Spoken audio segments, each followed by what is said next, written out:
Hey, happy Friday, everybody. This is Eric in the Card Closet. Thanks for joining me again. I'm in the mood for football, like I mentioned in my last video, so I'm going to do a set spotlight on 1985 Topps football. 396 card set. This was back in the days where Topps could be counted to have 396 cards in the football set and 792 cards in the baseball set, and no basketball set. So let's start it off here. This was an all-black border year. Thankfully, I bought this set, complete in a box, and these cards have not seen the light of day, so they're in very good shape with the black borders. So you can see these record breaker cards started off the set. Dan Marino. Walter Payton set the rushing yardage record for the career. Charlie Joyner had the most receptions in the career. Eric Dickerson had that 2,100-yard rushing season, broke the record. And you can see that the year before in the Super Bowl, it was the 49ers over the Dolphins. All right, so you're going to see that these cards are all landscaped in the set. And before we go too much further, let's not forget Mr. Mike Piazza, 93 Topps update, joining us for this video 308. And Mike Piazza has a 308 career average. So we start off with the Bills. Going to be doing some camera movement here. So like I said, all these cards come in landscape mode. This is pre-Jim Kelly, so the quarterback there is Joe Ferguson. Move on to the Cincinnati Bengals. You can see that Ken Anderson is still the quarterback.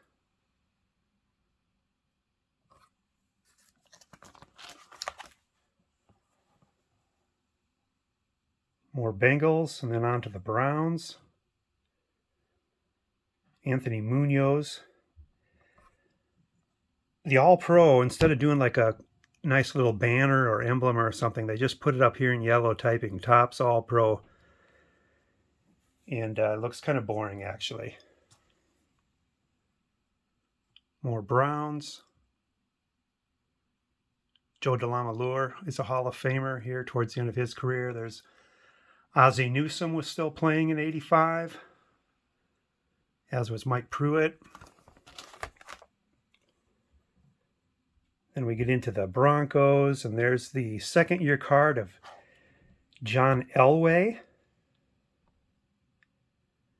If only he knew then what he had coming in his career. Amazing. A few more Broncos here, and then Houston Oilers, now the Tennessee Titans. This is the only Hall of Famer rookie card in the set. That's Warren Moon's rookie card there with the Houston Oilers. This was the first set I ever bought complete. I was 14 years old, and I think I finally got smart and realized that it's cheaper to buy it complete than to dig through pack after pack after pack, because it's much more economical to do it that way.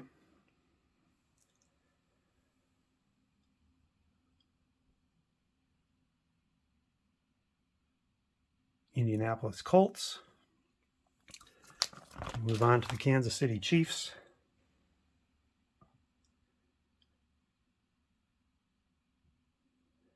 Quarterback Bill Kenny and Todd Blackledge. Not too often in these days of top sets that you get two quarterback cards on the same team. Then we move on up here to the Raiders. And you see Marcus Allen. Looking all serious there. We got Lyle Alzado. Cliff Branch still playing in 85.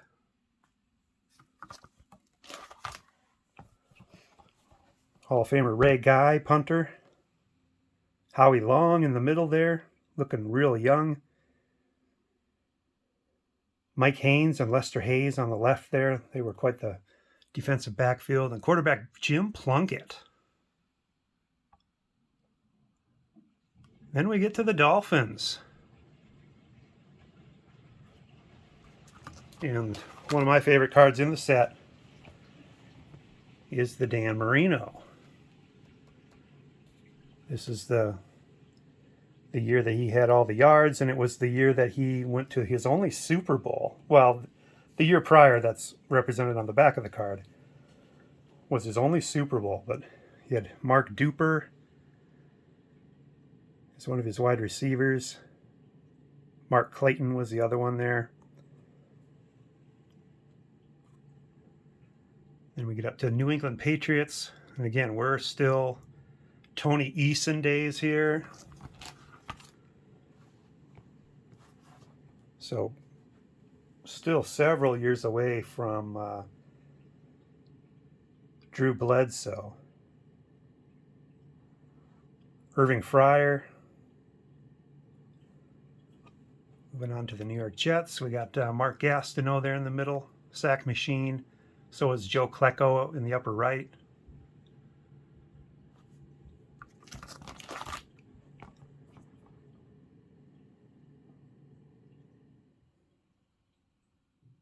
More Jets. Ken O'Brien.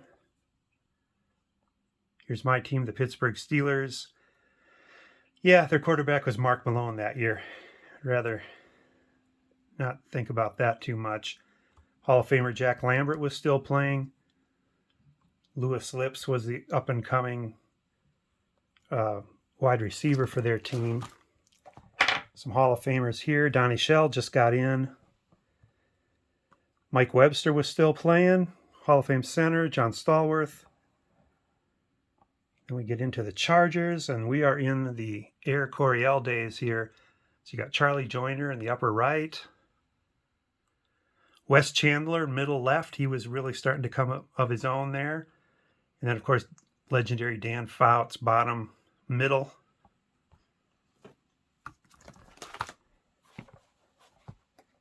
Kellen Winslow, great Hall of Famer. Kenny Easley on the Seattle Seahawks. Steve Largent, love that card. Kurt Warner, top middle.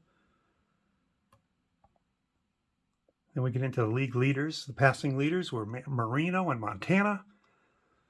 The rushing leaders were Ernest Jackson, of all people, and Eric Dickerson. Receiving leaders, Ozzie Newsome, Art Monk. You can see the scoring and the interception leaders there. Punting leaders. Steve Bartkowski, still playing quarterback for the Falcons in '85. More Falcons. '85, this would be the big year for the Chicago Bears. Here's the team as they look going into the year. Richard Dent, Steve Fuller, and Jim McMahon. Sporting the curly hair there. Nice. There's a Hall of Famer. Sweetness. Walter Payton. Mike Singletary, another great player from that team. Getting into the Cowboys, we've got Tony Dorsett there on the middle right. A lot of their great players from the 70s and into the 80s are still on the team here, like Ed Too Tall Jones, Tony Hill.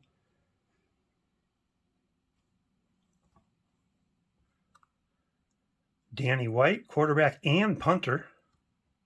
You don't see that much anymore, do you? Lions.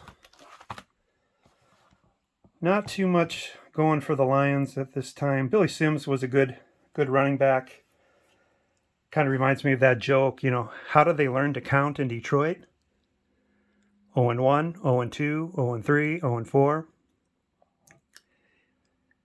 Packers pre-Brett Favre. Got Lynn Dickey at quarterback. Lots of good players there. Kenny Lofton, lower right, probably the Most accomplished on that page. Eric Dickerson with the pink wall or pink something in the background there. But I love that card. He was my favorite player at this time when this card came out. And I love this card because on the back it shows his 2,156 or something like that yard season. Still the all-time record. Now that they're playing 17 games in a season, I don't expect that record to be around forever. There's Jackie Slater. He played a long time. Jack Youngblood was still playing. There's the Minnesota Vikings. Tommy Kramer still the quarterback. Jan Stenerud, the kicker. Morton Anderson, kicker.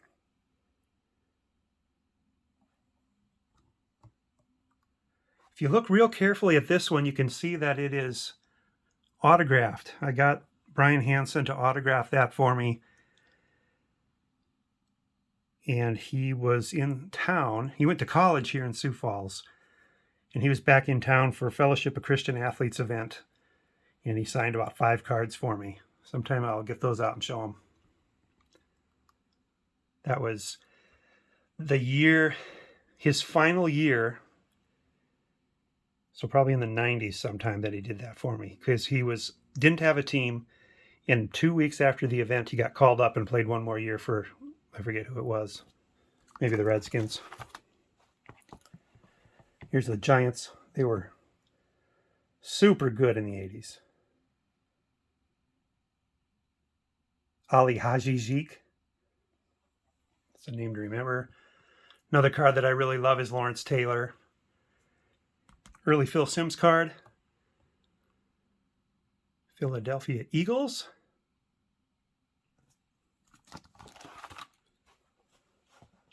Ron Jaworski, Jaws, was still their quarterback. Remember Mike Quick? I think he had a 1,400-yard season in there somewhere. Al Baker was still playing. Neil Lomax. I think he had a 4,000-yard season in there somewhere. Then we get to the San Francisco 49ers in the 80s. They were so stacked. You got Dwight Clark, lower left. Roger Craig, up one from that. Randy Cross, Joe Montana right there. Middle on the right. Ronnie Lott, lower right. Hacksaw Reynolds was still playing. Wendell Tyler, come over from the Rams. Freddie Solomon. Then we get to the Tampa Bay Buccaneers. Steve DeBerg, who I think he's the oldest quarterback ever to start a game in the NFL, and I think Tom Brady may very well break that age record this year.